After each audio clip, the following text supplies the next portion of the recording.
Hey Geeks, welcome to Season 2, Episode 17 of Geek.0. I'm Chris. And I'm Sean Michael. And we're coming to you with a little bit of a new format this week. We've got a couple of segments we're going to try to put in towards the end here. You're still going to get the same great content that we've provided over the last 16 episodes of Season 2 and a little bit of Season 1. But we're going to give you a rundown at the end of the things that we're not talking about that are still big, but we're not going to go deep into. And then we're going to give you a nice little sneak peek of what it is we've been excited about this week. We're going to talk about Sausage Party, and you said deep into it. Yeah, we're going to get deep into Sausage Party. Because we went and saw Sausage Party, and it's the greatest, most horrifying thing that's ever happened in the history of anything. Yes. It's a lot smarter than you'd think it is. So you know what? Let's just start talking about. Screw it. Let's just start talking about Sausage Party. Yeah. It just so happened to work out a couple days ago. I was driving through Springfield. My work schedule got jacked up because of a situation, so I had a couple hours to kill. So I ring up my homeboy and go, "Hey, dude, you want to go see Sausage Party?" He changes up his schedule, and so we went and saw Sausage Party in the middle of the day. Probably shouldn't be admitting that on a podcast.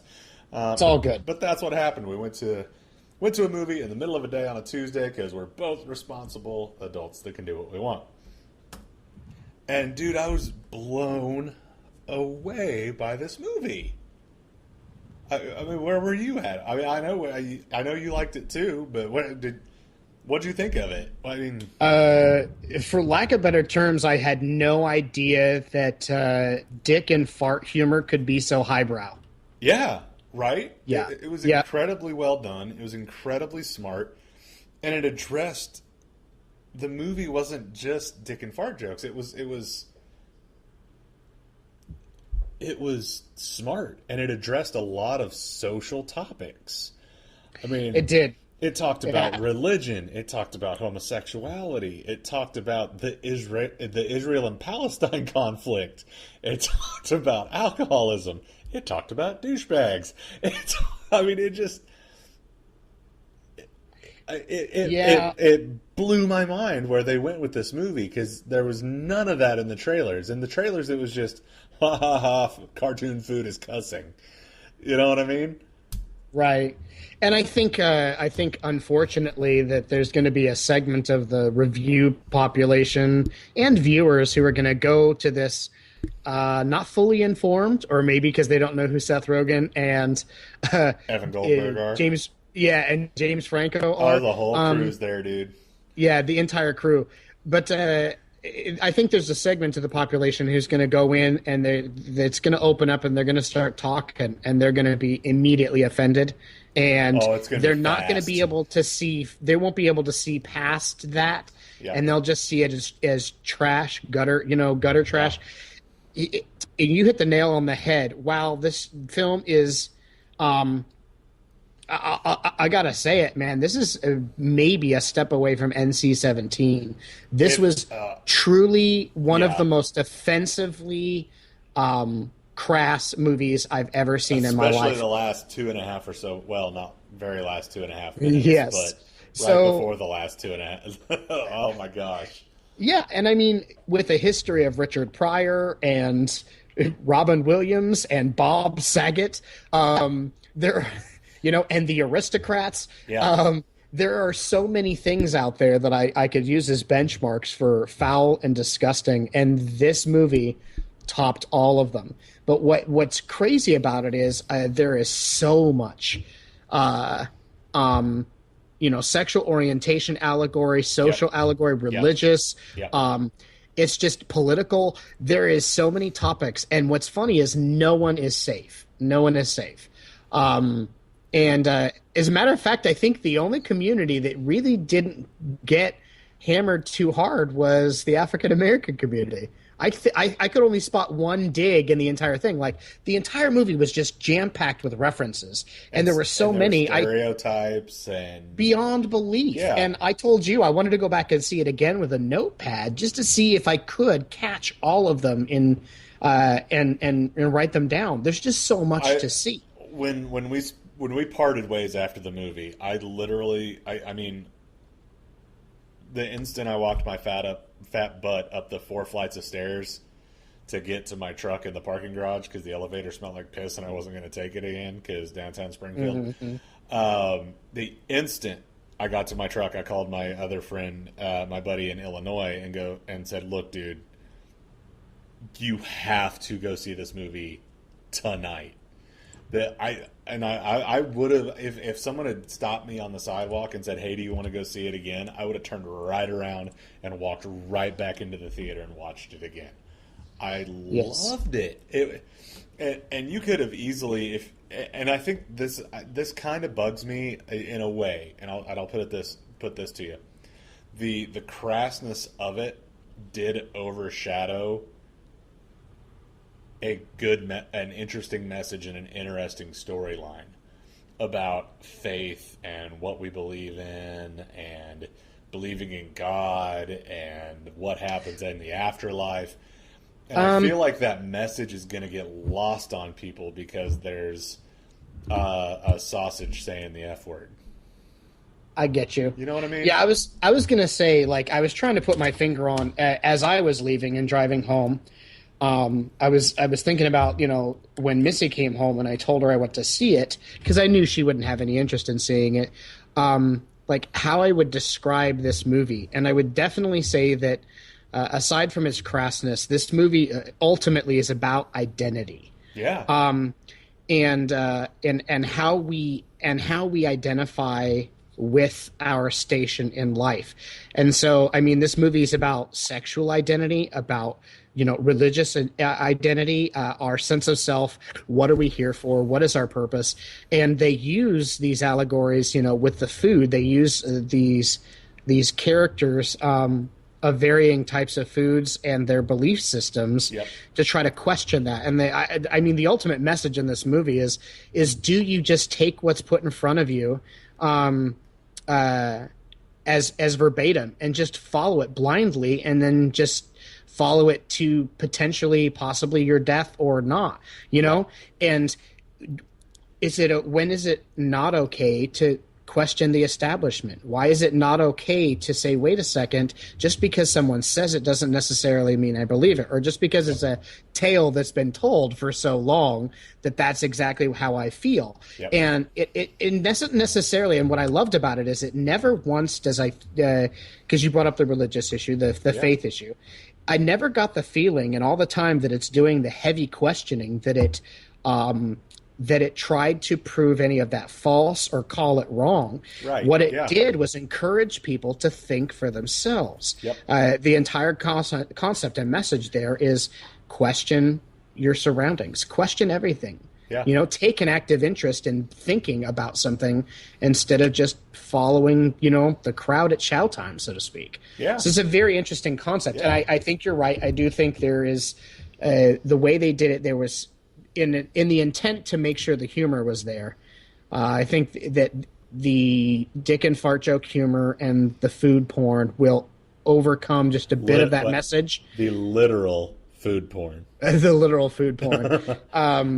I think there will be a segment who won't be able to see past that and see the message that's there, and what they're trying to do with it. So yeah, there was only one scene in the movie that bothered me in all of its crassness. So, but I think the movie itself was exceptionally well done for what it was. It was fantastic. So, what were your favorite parts, man? I mean, what really got you? The part where the stoner's head fell out of the roof, fell out of the ceiling. And he's talking with him. He's making his mouth talk. Michael, how great was Michael Cera as the mini sausage in this movie? It may be perfect. It may be the best thing Michael Cera has ever done. And Arrested Development fans, don't come after me with pitchforks and torches. I love Arrested Development, but this may be the best thing Michael Cera has ever done. He was awesome in this movie. Yeah. All of it. I loved every bit of it. And obviously spoilers. I guess I probably should have said that before I talked about a stoner's head falling out of an air conditioning vent. But spoilers. Every bit of it was good. There were parts that made me squirm just a little bit. There were parts that there was uncomfortable humor. There was just straight up toilet humor. There was, all of it was great. The voice acting was great. It was like they took, it was almost like they took. Have you ever heard of VeggieTales? Yeah, of course. It was like it's like VeggieTales and South Park had a baby. Like that's what this movie was, and it was just wild, and I loved Adult VeggieTales. Yeah, something like that. And I heard the Sif Pop podcast compare it to VeggieTales because of the animation. And we're friends with those guys. We've been on the show, so I do want to credit them with the fact that they made me think, hey, this looked like VeggieTales.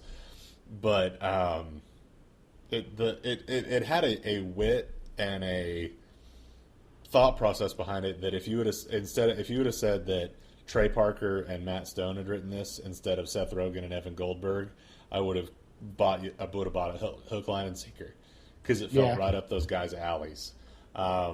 It made a point without necessarily being overly preachy. It was great. I loved it. My face hurt for like an hour after leaving the theater from laughing so hard. That's good. Literally slapping my knee was laughing so hard. What about you? Favorite part? Favorite part. The song at the beginning. I'm going to say it's funny. A toss-up.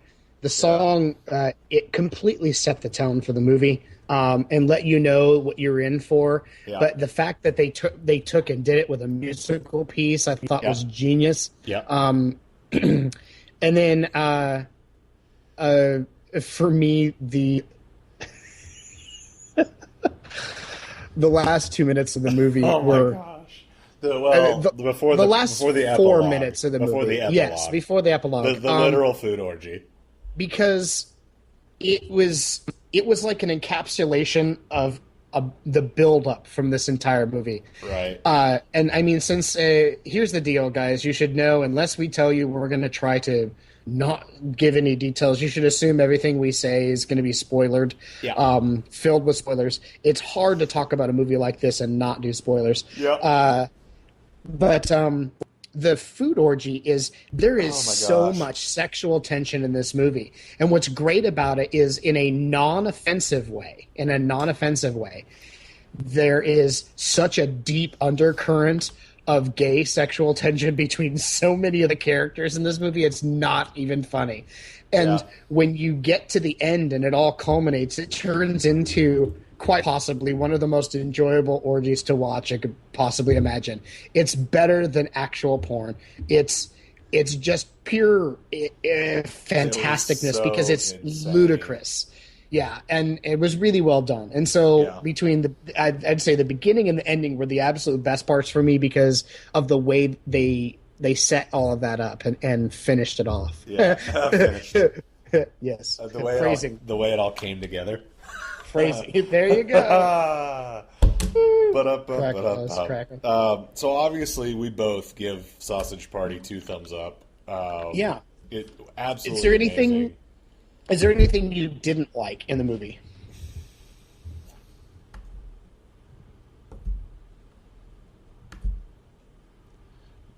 I'm sitting here shaking my head, which I know makes for great podcasting. And I honestly, off the top of my head, I don't know if I can necessarily think of anything. Okay. I know they leaned heavy into the stereotypes. They did. The Native American firewater, the soy sauce having the type accent. So they did lean the sauerkraut wanting to exterminate all the juice was. Yes. that was hilarious. So yeah, I mean, they leaned a little heavy into the stereotype. I found it humorous. I could see why other people wouldn't. But there's nothing I can think of off the top of my head that I turned my nose up at this movie. It was a great balance of everything. Like I said, I wish, part of me wishes that they could have toned it down a bit so the message could get through. But on that same token, they're probably bringing people in to hear this message that never would have heard it otherwise because there's a sausage swearing on a movie screen. So, there's two different, there's 100 different ways of looking at it. What about you? Was there something you didn't necessarily care for with it? The movie itself was amazing, and I found the comedy, including the stereotypes, to be spot on. I'm a firm believer that 99.9% of any topics on the planet can be made into jokes, and it's how you construct the joke. And I think they were all incredibly well done. I think that they poked fun appropriately at stereotypes, but also mocked them for being stereotypes quite well. There was only one scene in the movie that just kind of I was like, and that's the main villain in the main villain in the movie is literally, not joking, is literally a douche. Played masterfully by Nick Kroll, by the way. Nick Kroll, and creepy and so good. Yeah, and his uber misogynistic and ragey character has a scene where he drunkenly tries to rape a hot dog bun. And okay. So of all the topics in the movie that like people were probably like at times covering their eyes or throwing their hand up on their mouth, I think we could have done without a rape reference. It's fleeting. It's only a couple seconds, but it's not necessarily a joke that I really found in a movie filled with offensive jokes. Yeah. Folks. I just was kind of like, I think we could have done without that. He was angry and bitter, and I won't give away the storyline, but he has a legitimate reason to be truly pissed off in the movie. At least from his standpoint. Yeah, from his point of view. But from his point of view. But the way he chose to take it off when he met Buns, I was kind of like, really? Did we need to go there? Yeah. But nonetheless, now that you bring that up, I recall that. So yeah. And it's this concept that because it's food, it's still supposed to be funny. And I'm like, that particular scene stuck with me for a minute or two afterward. And there were so many jokes told in the next 30 seconds about other stuff that it's easy to pass on from there. But that's the only thing in the entire movie I was kind of like, I don't know. But the movie is fantastic nonetheless. Every single bit of it is it's pure magic outside of that. The comedy is exceptionally well done, or is well written. And you're right, the cast makes this movie fantastic. Everyone who played their roles played them beautifully. Nick Kroll was amazing. Jonah Hill was fantastic. Yeah. Danny McBride. Yes. At the beginning. Oh. Yes. The twink was played perfectly. And then I truly loved Michael Cera, and then also Seth Rogen's characters. Yeah. So it was very well done, and of course James Franco. Yeah. So a very good movie, very very funny. I highly enjoyed it. Absolutely, guys, go check it out when you have a chance. Tomorrow, or today, or whenever you hear this, find the next showing and go see it. That should be your next chance to go see it. So time to go move on from the movie into the tech portion, which I'll be a little less informed on because it's been a long couple days. But Intel did release a new headset that is a wireless VR, virtual reality, and augmented reality headset called Alloy. Is that correct? Yeah, Project Alloy. Project Alloy. And, dude, this thing, it's going to change the game before the game even starts. Yeah. I mean, the ball just got rolling on VR. And when we talked about VR a while back, I said that if this is going to work, they need to have a wireless headset. Yes. And sure enough, tell us about Project Alloy, but sure enough, here's the wireless headset. So it's honestly, it's pretty game-changing tech. I would like to make sure that we clarify. Intel didn't release this. They announced it. They announced it. This is still far from a street level product. The way it works is it is a wireless VR and AR headset, meaning it's a mixed reality headset. The unit has, when we say wireless, we mean that this thing is powered with its own battery, its own processor, its own screens, has no wires coming off of it. It doesn't have to be plugged in except for when you're charging it. It can be worn and walked around with on its own. This thing's powered with Intel's RealSense 3D motion system that offers three-dimensional tracking on a number of axes. So it's really, really impressive. We were not given a ton of keep in mind that we personally didn't attend the event. We've been following the other news articles related to this. We weren't able to see the actual view from the user of exactly how in-depth the experience is. But just the fact that they're mixing these two techs. So for those of you who don't know, there's virtual reality and augmented reality. Virtual reality is the environment that we see with Oculus Rift or the HTC Vive or the Samsung Gear VR, which is where we put on a headset that closes off the outside environment around us and creates a world in front of our eyes that's in a 360-degree view. You get to place yourself in this world and interact with it from any angle. It's a virtual environment, much like a holodeck, okay? And then augmented reality is what Go.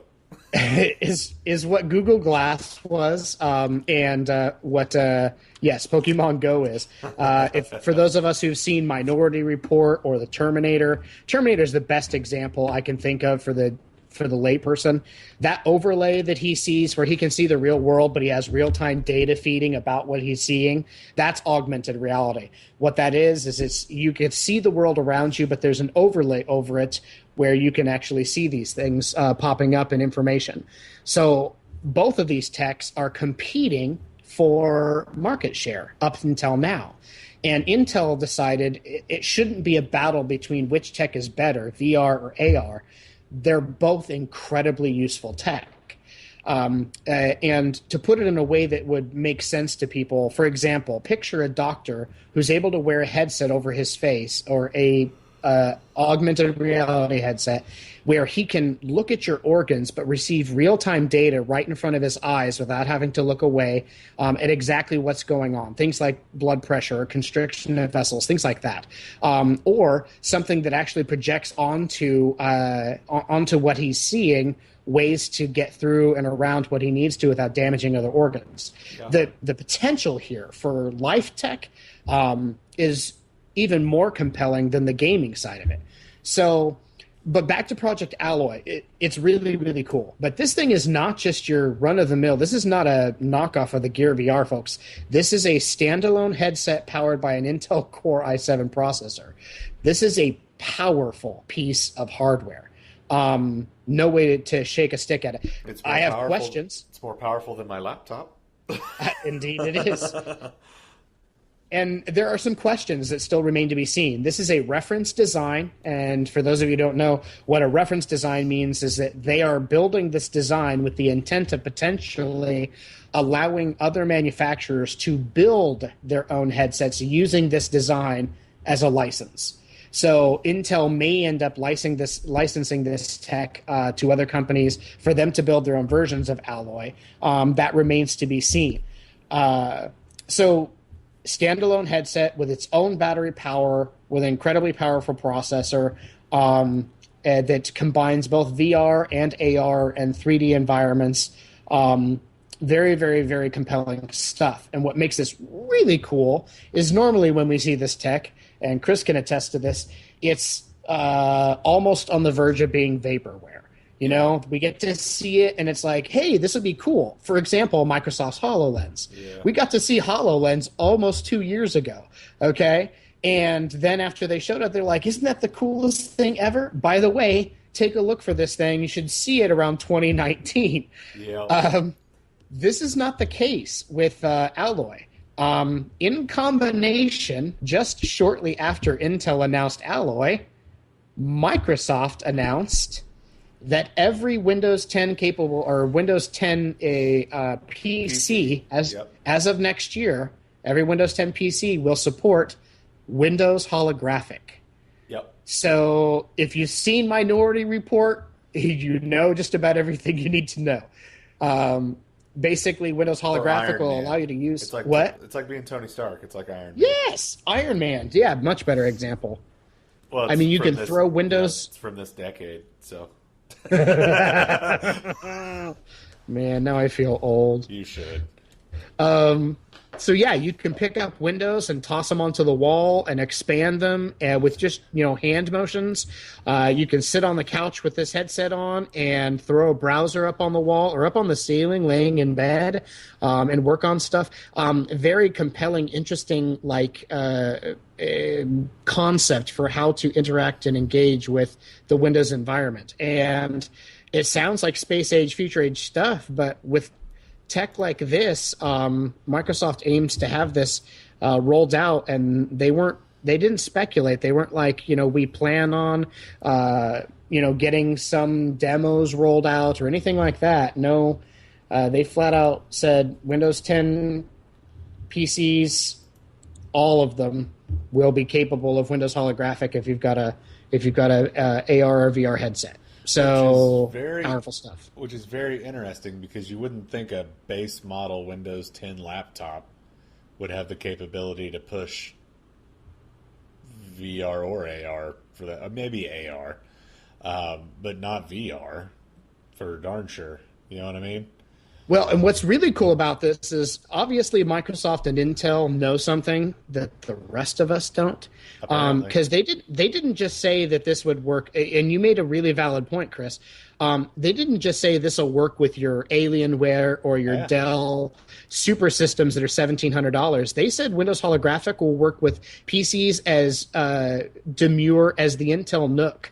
Yeah. Which is a tiny little hand-sized computer that runs embedded Iris graphics in a mid-power Intel processor. So the technology is scalable enough that it can be used with either device.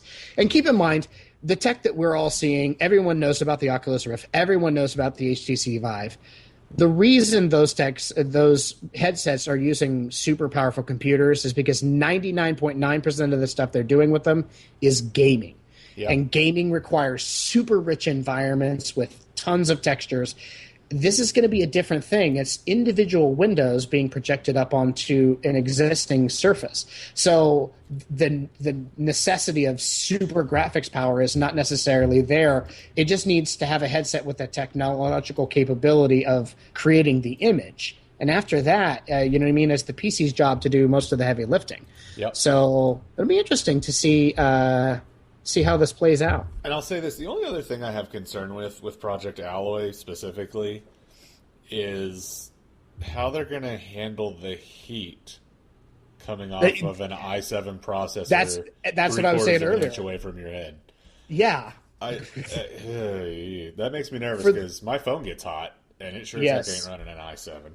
Well, I'll tell you what, my Note 5 in a Gear VR headset running some basic games for more than 40 minutes or so gets incredibly hot to the point where it pops its own message up on the screen and says, hey, you got to take a break so the phone can cool down. Yeah. So putting an i5 or an i7 processor on your face. Yeah, dude. You're going to end up with like a 1 inch by 1 inch rectangle burned onto the side of your head. And what is that going to do for those of us who've used VR headsets? What's that going to do for the fog issue? Because the temperature difference between sweating like a son of a gun. Yeah, is it going to fog up the lenses real bad? We'll see. This is cool tech. Well, see, then there you go. Now they're going to have to install a fan in it for cooling you off as well as for heat sink. So it may just end up getting bigger and bigger and bigger. And I'm also curious about what type of battery they're going to use on it because, if you want more than 30 minutes of gameplay, it's going to have to be a pretty good-sized battery. A lot of milliamp hours. They may have to go a step beyond lithium-ion. Yeah, I'm thinking something like that's going to require at least, if we're using current battery tech, at least an 8,500 milliamp hour battery. Yeah. To start with, if not something in the 10,000 range. Yeah. So we'll see. this is, keep in mind, folks, these announcements were just made, but it wasn't a concept. I mean, they had a working demo on the stage. It looks like a consumer-ready product, though they say right now it's only a reference design. So this is some really cool stuff. And it just means that we're opening new doors to new ways of thinking about how to utilize these tech. And I'm sure in the next year, before the Windows Holographic launch, we're going to see a ton of news regarding how this all can be played out in the real world and how it's all going to work. And I think it's going to be some pretty amazing stuff. Absolutely. And going along with that, with the AR and the VR, you got your Samsung VR, your Galaxy VR, and the new Galaxy VR headset's getting ready to drop, but the Note 7 looks like it's going to be the phone that everybody's going to want to use in it. The Note 7 was announced, and it's going to be the phone that ends all phones. It's going to be like opening the Ark of the Covenant, and it's going to melt your face, right? I mean, that's pretty much that's what they're saying. So give us it's waterproof, it's powerful, but give us kind of the rundown here on what makes it so super duper. So the thing to know about the Galaxy Note 7 is it is narrower than an iPhone 6 Plus, 6S Plus with a bigger screen. Yeah. So less bezel. It's waterproof. Yep. And not just the phone is waterproof, the stylus is too. So you can take the stylus in and out of the phone underwater and write on the screen. By the way, it can also write underwater perfectly. The stylus has had massive adjustments to the levels of sensitivity so that it actually tracks much better in a number of circumstances. It has iris scanning for security purposes to add a secondary layer of security above just actually a third layer of security for Samsung, because they've got the standard lock pattern, okay? They have the thumbprint, and now they have iris scanning. It is waterproof for up to 30 minutes, up to 6 feet underwater. It's capable of not only wireless charging, but fast wireless charging. Wow. So I do believe it's rated at a 30-minute charge time from dead to done. Heart rate sensor built into the back. It's got a new secure locker feature, which is a folder on your phone that you can actually stick stuff that you want only accessible to you, like maybe pictures of bank cards or Social Security cards or health cards or whatever photos that your spouse sends you that are not necessarily for others' consumption. Yeah. And that secure folder is locked with your irises or your fingerprint, however you so choose, which is pretty cool, password locked. But one of my favorite and coolest features, and this is so stupid because this is not going to appeal to everybody, the S Pen now has the ability to draw itself across the video that you're watching and create a GIF instantly. That is an awesome of what you're watching. So if they had literally done nothing else with that phone, but just that is the greatest thing. Did you say GIF though? What? GIF? No, I don't care what the guy that made it said. It's not a GIF. It's like I have qualms with arguing with the man who literally designed the don't format. Care. It's a graphical format. Okay. So nonetheless, anyway, go ahead. But you can make your own GIFs by dragging. You just play a video, grab the S Pen, touch it down, drag it across for the length that you want the GIF to be, and bam. Then just tell it to stop and save, and now you created a GIF. That's amazing. That's amazing. Easier than it is on a PC. Yeah, it is. So, it is. One of the coolest and most innovative features of the phone, though, you're not going to believe this. It has a headphone jack. What? Yeah. So what? You can plug in headphones without having to buy a $150 pair from a new company or someone else. You can plug your existing headphones in and listen to music or take phone calls. Yeah. And it's waterproof? Yes. And it has a bigger battery? Yeah, a bigger battery. And not to mention, those of you who are purists, I know a lot of people care about their cameras because this is your camera now. The Galaxy Note 7 has the absolute best camera on any smartphone, period. period. It blows the iPhone 6s's camera out of the water. It is absolutely gorgeous. Now, keep in mind, I will make sure everybody knows the camera, the processor and camera are the same that are in the Galaxy S7 and the S7 Edge. But still, it's the best camera on the market in a smartphone.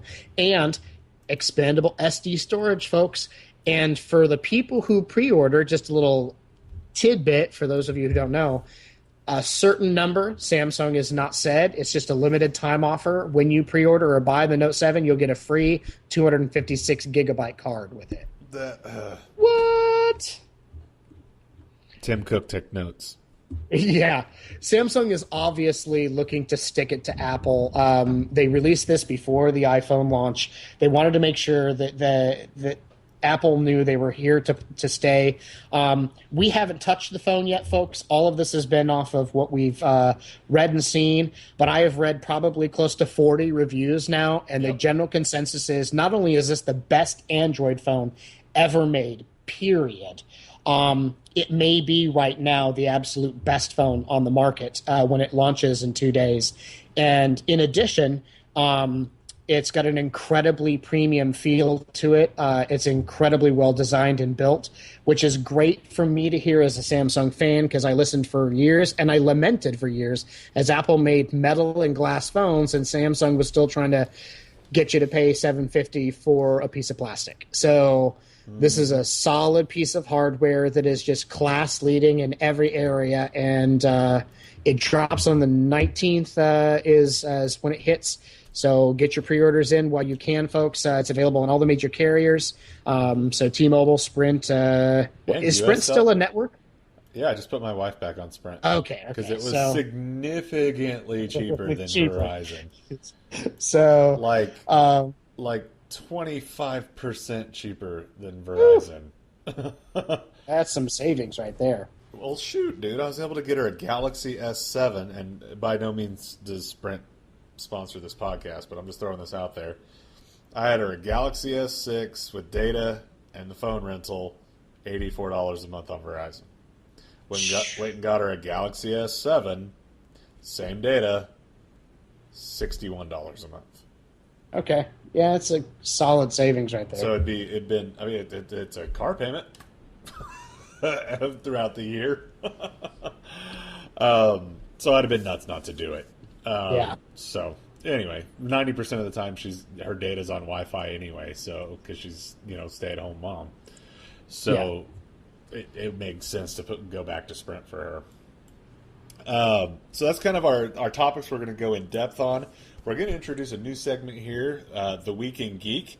It's items that we don't really have time to talk about, go in depth on, but items that we want you to know about. You can check them out at Geek.0.com. And I'm just going to run through these real quick, Sean, if that's all right with you. Mm-hmm. If you have any little thing you want to add, stop me and I'll stop talking. All right. The first thing is that the Battlefield 1 beta is getting ready to drop, correct? Yep. The Titanfall 2 beta is getting ready to drop. August 31st. There you go, August 31st. Battlefield 1 beta is this weekend. There you go. This weekend, folks. I'll be downloading that. The PS4 firmware 4.0 update beta has started. Yes. I've actually already gotten my redeem code from Sony, so I can start testing the beta when I get home tomorrow. The city of Brooklyn put up a Captain America statue, a life-sized bronze Captain America statue that's 13 feet in total height. And then No Man's Sky is coming to Xbox One. I'm a little curious, just real quick, what your thoughts are on No Man's Sky, because I have not got a chance to play the beta yet. It's absolutely fantastic. I've never played a game where I don't get to interact with another human being or essentially talk hardly to anyone and enjoyed it this much. The game is entirely about exploration and survival, and it's like digital crack. Everything you hear about it is true. It is fantastic and amazing and frustrating and gorgeous and beautiful, and it's just It's a phenomenal game. If it keeps going the way it's going right now in my gameplay experience, it's definitely going to go on my top 10 games of all time as far as experience is concerned. It's truly a unique game. It's not going to appeal to everybody. It's not action oriented. It's not about shooting stuff up. It's not about building relationships with characters and making decisions. It's none of that. I mean, there's hardly any interaction. You'll never find another human being even in the game. This game is what makes it unique, and I'll make this short, is it's the world's first procedurally generated game, folks. So when a normal game gets made, what happens is a bunch of designers get together, they map out levels, they create them with 3D geometry, and then they map textures over them, and those are the worlds you explore. No one has designed anything in this game aside from ships. Every single planet that you go to is generated by a complex math algorithm. So as you fly into the atmosphere, the game literally generates a planet and an entire ecosystem. The flora, the fauna, the geology of that entire planet is generated on the fly when you fly into the atmosphere. So no two planets are the same for anyone. And there's over a quadrillion planets in this game. That's not a joke. Wow. So the universe is so huge, it'd take you 500 million years to explore it. And that's just math, folks. Go out and check it out. It's a truly fantastic and unique game, and definitely well worth the money. And not for the completists among us. No, you will never be able. You may get the trophies. You may be able to get all the trophies. You will never complete this game. No one. That's really cool. Yeah. So that was the last thing on the Week in Geek, and for our last segment, it's a new segment we're going to call What's Your Geek? And it's going to be one thing that we're geeking out about this week. Sean, what is the one thing? What's your geek this week? YouTube, my friend. Kylo Ren watches the Rogue One trailer. Oh, that was so good. If you haven't seen this comedy gold mine, please, folks, go out and watch this. Basically, the newest theatrical trailer, not theatrical, excuse me, the newest TV spot for Rogue One hit. It is unbelievably amazing. It gives a little more backstory on our primary character, and the other characters. A lot of stuff we haven't seen in other trailers. It's beautiful. It's moving. It's everything you want a Star Wars trailer to be. However, instead of a reaction video from people, they put up a Kylo Ren reaction video where Kylo Ren reacts to everything he's seeing in the trailer, and it's great. So freaking funny. I have probably watched it 30 times now. Don't want to spoil any of the jokes, but just say this: stay all the way through the end. Yes, please, to the very last second of the video. The whole thing is worth it. Yes. Oh my gosh. Oh. So that's mine. So how about you, man? My geek is the animated Firefly trailer. Oh yes. Oh, it's so beautiful and heartbreaking, and it just wrenches you because it just. As great as it is, the cameo from Wash, it was designed by Stephen Byrne, an artist, and he put a teaser trailer together. He'd been kind of showing hints of it out there for the last little bit, and it finally hit, and man, it's perfect. It's pitch perfect. If you are a fan of Firefly, you have to watch this animated trailer. And it's so good that my hope is that this may be how we can get a revival of Firefly. And I know we shouldn't keep wishing for a revival of Firefly, but you know what? The only one of them right now that has a consistent job is Morena Baccarin. She's on Gotham. I'm just saying. Like Nathan Fillion. Castle just straight up got the axe. And I doubt Sean Marr's up to anything. So...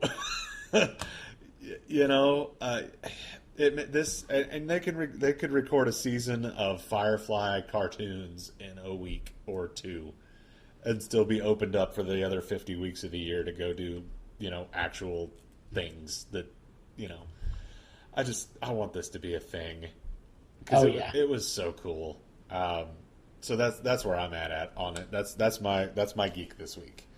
Awesome. It's a good one. Thank you. And man, that Kylo Ren thing is so great. So I encourage everyone, come to Geek.0 and check them both out. Along with all the other stories we've talked about. Nothing really on Sausage Party, but everything else is there. You can check us out at geek.0.com, at Facebook, Twitter, Instagram, all social media, Geek.0. That's GEEKPOINT, and then the numeral 0. You can find us at all those places, as well as YouTube, iTunes, etc. So for Geek.0, I'm Chris. And I'm Sean Michael. Have a great week, geeks. And now